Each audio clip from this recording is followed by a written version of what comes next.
कभी सोचा है कि कुछ कंपनियां हमेशा सही फैसले कैसे ले लेती हैं, जैसे उन्हें भविष्य का पहले से ही अंदाजा हो?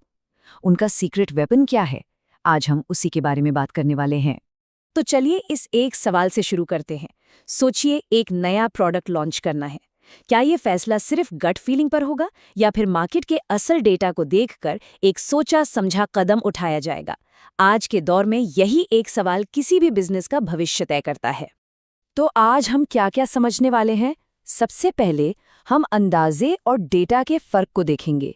फिर स्टेटिस्टिक्स के दो अलग अलग पहलुओं को जानेंगे। इसके बाद हम डेटा से एक ठोस फैसले तक पहुंचने का पूरा रास्ता समझेंगे।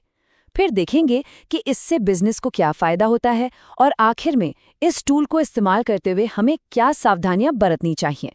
तो सेक्शन 1, स्ट्रैटेजी, डेटा बनाम अंदाजा। देखिए, एक जमाना था जब बड़े बड़े बिजनेस लीडर्स अपने अनुभव और अपनी गट फीलिंग पर भरोसा करते थे, लेकिन अब वो जमाना नहीं रहा। आज के कंपटीशन में अगर आपके फैसले डेटा पर आधारित नहीं हैं, तो आप रेस में बहुत पीछे छूट सकते हैं। सेक्शन 2, स्टैटिस्टिक्स के दो पहलू। अच्छा, जब हम स्टैटिस्टिक्स शब्द सुनते हैं तो दिमाग में क्या आता है? नंबर्स, है ना? बहुत सारे नंबर्स, चार्ट्स, टेबल्स। लेकिन ये कहानी का सिर्फ एक हिस्सा है। स्टैटिस्टिक्स का मतलब सिर्फ नंबर नहीं, बल्कि उन नंबर्स के पीछे की कहानी को समझने का एक तरीका भी है। और ये स्लाइड उस बात को बहुत अच्छे से समझाती है। एक तरफ है द नंबर्स, ये हमें बताते हैं कि क्या हुआ। जैसे हमारी सेल्स पिछले महीने 10% बढ़ गई। ये क्या का जवाब है। लेकिन ज्यादा जरूरी है दूसरी तरफ, द मेथड। ये हमें बताता है कैसे और क्यों। वो 10% की ग्रोथ क्यों आई? क्या हमारे नए एड कैंपेन की वजह से? स्टैटिस्टिक्स इसी क्यों का जवाब खोजने का प्रोसेस है।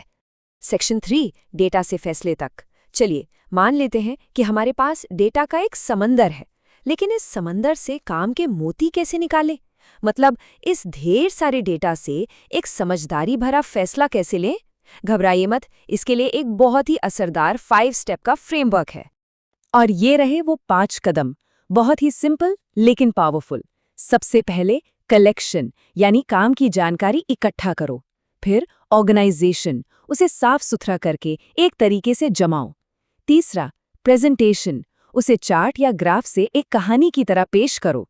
चौथा, एनालिसिस, उस कहानी में छुपे हुए पैटर्न या ट्रेंड्स को ढूंढो। और आखिर में 5वां स्टेप, इंटरप्रिटेशन, यानी उस सारी समझ के आधार पर एक मजबूत फैसला लो। सेक्शन 4, आपकी रणनीतिक बढ़त। ठीक है, हमने प्रोसेस तो समझ लिया, पर अब सबसे बड़े सवाल पर आते हैं। ये सब करने का असली फायदा क्या है? ये हमें बाजार में दूसरों से 2 कदम आगे कैसे रखेगा? सबसे पहला और सबसे बड़ा फायदा, भविष्य का अंदाजा लगाना। सोचकर देखिए, अगर हमें पहले से पता चल जाए कि अगले क्वार्टर में लोग किस तरह के प्रोडक्ट्स पर ज्यादा खर्च करेंगे, तो हम कितनी बेहतर तैयारी कर सकते हैं। स्टैटिस्टिक्स पिछले डेटा के ट्रेंड्स को देखकर हमें आने वाले कल की एक झलक दिखाता है। दूसरा फायदा, जोखिम को कम करना।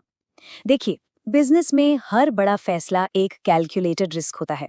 स्टैटिस्टिक्स उस कैलकुलेशन को और भी सटीक बनाता है। ये हमें बताता है कि कीमत बढ़ाने या घटाने से डिमांड पर क्या असर पड़ेगा। ये हमें अंधेरे में तीर चलाने से बचाता है। और ऐसा नहीं है कि ये सब सिर्फ सेल्स या मार्केटिंग डिपार्टमेंट के लिए है। जैसा कि आप इस टेबल में देख सकते हैं, चाहे आप प्रोडक्ट बना रहे हो, उसकी कीमत तय कर रहे हो, या ये समझ रहे हो कि कस्टमर अपना पैसा कहाँ खर्च करता है, डेटा हर जगह आपकी मदद कर सकता है। ये पूरे बिजनेस को एक साथ जोड़ने वाला इंजन है। सेक्शन 5, एक सतर्क नजरिया। लेकिन हर पावरफुल टूल की तरह स्टैटिस्टिक्स की भी अपनी कुछ सीमाएं हैं, कुछ लिमिटेशंस हैं। और एक अच्छा लीडर वही होता है जो अपने हथियार की ताकत के साथ साथ उसकी कमजोरियों को भी जानता हो। तो ये कुछ जरूरी बातें हैं जो हमेशा ध्यान में रखनी चाहिए। स्टैटिस्टिक्स हमें ये तो बता सकता है कि कितने लोग कोई चीज खरीद रहे हैं, पर यह किसी की ईमानदारी या खुशी को नहीं माप सकता। ये हमें ग्रुप्स के बारे में बताता है, किसी एक अकेले इंसान के बारे में नहीं। इसके नियम औसतन सही होते हैं, हमेशा नहीं। और हाँ, इसका गलत इस्तेमाल भी किया जा सकता है। इसलिए डेटा पर सवाल करना भी उतना ही जरूरी है जितना उसे पढ़ना। कहते हैं कि पुराने जमाने में स्टैटिस्टिक्स राजाओं का विज्ञान हुआ करता था, जिससे वो अपना राज चलाते थे।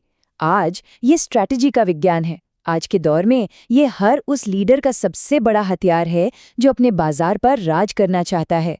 याद रखिए, ये सिर्फ नंबर्स नहीं है, ये आज के बिजनेस वर्ल्ड में जीतने की रणनीति है।